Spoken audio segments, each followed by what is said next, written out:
Hello everyone, welcome to my another new mini blog. তো আজকে তোমাদের সাথে শেয়ার করব বাড়িতে বানানো ভেজিটেবল চপের রেসিপি। আমি বানাবো না, মাই বানাবে। তো প্রথমে মা সমস্ত রকম দেখো ভেজিটেবলগুলোকে ভেজে নিয়েছে, তারপরে তার মধ্যে দেবে বলে বাদামগুলোকে ভেজে নিচ্ছিল। তারপরে আমি বসে পড়েছিলাম ব্রেড ক্রাম বানাতে। আমি টোস্ট বিস্কুটই আসলে গুঁড়ো করে ব্রেড ক্রাম বানাই, তোমরাও করতে পারো। তারপরে দেখো মা যে ভেজিটেবলগুলো ভেজে রেখেছিল সেইগুলোকেই ভেজিটেবল চপের আকারে শেপ দিচ্ছে।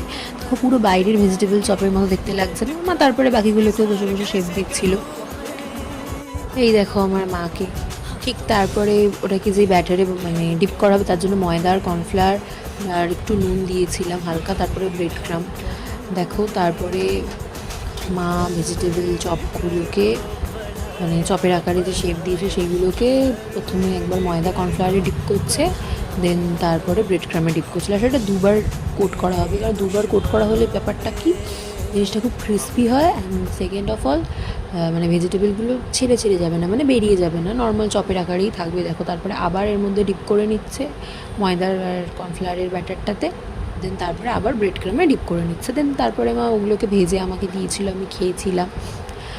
আর সেটার আর কোনো রকম ক্লিপ নিতে পারিনি। যাই হোক, তো আজকে ওয়েদারটা মেঘলা ছিল সকাল থেকে, তাই মা আর কি আজকে এরকম ভেজিটেবল চপ বানিয়েছিল।